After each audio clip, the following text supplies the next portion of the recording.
Amanhã é o último dia para a realização das convenções pelos partidos políticos e as peças desse xadrez político já estão praticamente encaixadas, praticamente. Por isso a gente conversa agora com a cientista política e professora da ESPM, Denilde Roshacker. Professora, muito obrigada, muito bom tê-la aqui com a gente no Visão CNN também, acompanho o seu trabalho.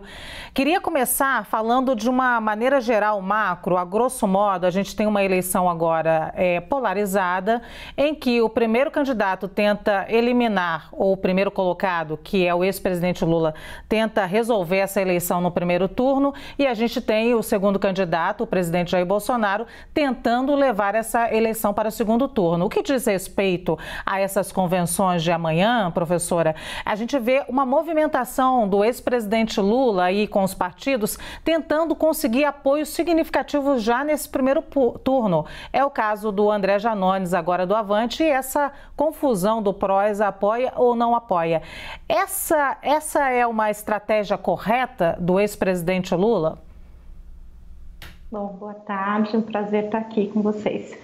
Olha, é a estratégia que ele está tentando estabelecer, né, de que ter um menor número de candidatos, né, e com isso os votos que seriam desses candidatos, mesmo que são candidatos com percentual pequeno, levaria a uma possibilidade aí de ampliar a capacidade do próprio Lula e conseguir elevar essa eleição no primeiro turno. É uma estratégia que pode ser efetiva, mas e considerando que ele ganha não só, no caso do Janones, ele não ganha só a perspectiva de ter 1 ou 2% do eleitor do Janones sendo transferido para o voto no primeiro turno ao Lula, mas também ele ganha uma base principalmente na internet, é um candidato que tem uma atuação muito forte nas redes sociais, então ele ganha mais um aliado que possa aí transformar essa eleição e garantir essa disputa de uma diferença ainda maior. Não necessariamente ela seja só para ganhar no primeiro turno, mas também para aumentar a diferença entre o Lula e o Bolsonaro.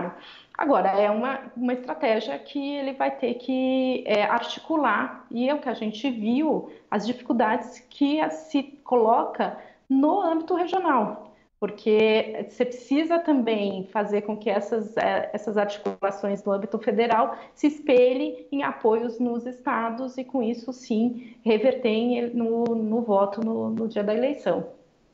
Professora, de um jeito ou de outro, né, o prazo eleitoral fará com que se acomodem estas relações. Aqui um pouco mais tenso, ali menos um pouquinho, não tem jeito, né, porque a data da eleição tá marcada. Minha pergunta é, a senhora acha que de agora até a véspera da propaganda eleitoral no rádio e na televisão, nós teremos um modelo político e depois outro? Olha, acho que sim, pelo que tem colocado, acho que a gente pode ser que tenha aí e tenham novas articulações, inclusive de candidatos que possam conseguir, né? A gente está vendo que nos estados você já tem uma acomodação, mas isso pode mudar. E não necessariamente o que está sendo discutido agora vai refletir de fato nos apoios, né? A gente vê muito caso de um partido, um exemplo, o MDB, que tem uma candidata, tem uma posição, mas que em alguns estados há uma espécie de traição e apoiando um candidato ou outro. Então, acho que isso vai acontecer também, mas menor do que a gente viu até agora. Acho que agora, a partir desse momento, é um momento em que se articula muito mais. Como foi dito anteriormente, há uma questão que é o horário eleitoral gratuito, que começa a partir do dia 16, então a campanha começa de fato a partir do dia 16, e aí essas articulações elas acabam já estando acomodadas, mas essa eleição a gente pode dizer que tudo pode acontecer até o dia do registro das candidaturas. Professora, já que a senhora citou o MDB, tem uma questão de gênero muito marcante nessa eleição total, presidencial, seja estadual, enfim. Por exemplo, a corrida pelo Palácio dos Bandeirantes. O estado de São Paulo, que é o mais rico do país, não tem nenhuma mulher candidata nessa disputa. O número de candidaturas masculinas para governos estaduais, para citar um exemplo, é 400% maior do que a de femininas. O Brasil tem somente 3 mulheres ocupando cargos de governadoras atualmente.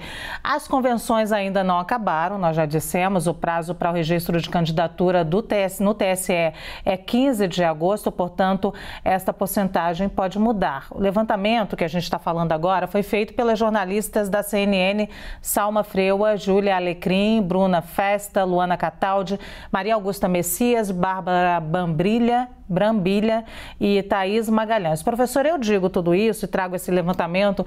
É importante frisar que são mulheres ainda fazendo esse levantamento, porque por exemplo, a gente tem agora, de forma inédita, 2 chapas compostas totalmente por mulheres. Existe uma briga pelo voto feminino agora, né?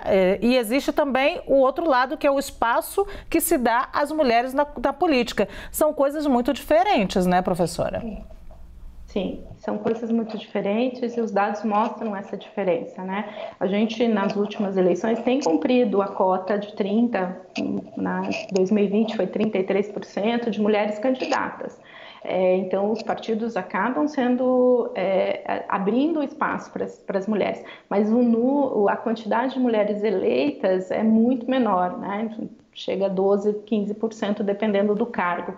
E nos cargos mais altos, né, governador, a gente nem candidatos, como você colocou, tem disputando em alguns estados. Então, o processo entre a candidatura das mulheres e elas serem efetivamente, terem apoio e serem capazes de serem competitivas para ganhar a eleição, ainda há uma grande diferença no Brasil, e este é o nosso grande desafio, que é conseguir fazer de fato que os partidos deem espaço, deem recursos. Esta é uma limitação para as mulheres que são candidatas, elas têm menos recursos que os homens, menos espaço, e por isso acabam não sendo eleitas e não ampliando a representação feminina. Apesar do discurso muito forte nos últimos meses de que era necessário ter mais mulheres na política e que os partidos estariam dispostos a abrir mais as mulheres, para as mulheres esse ambiente e recepcionar mais. Então, tem um caso inédito, 2 mulheres candidatas a presidente, mas ainda precisamos muito de avanço e para que, de fato, essas candidaturas agora sejam competitivas e consigam ampliar a representação feminina. Professora Denilde Roshacker, muito obrigado por sua participação, pelos seus esclarecimentos e essa visão que joga um pouco de luz aí nesse momento delicado da campanha. Muito obrigado. Eu que agradeço. Boa tarde.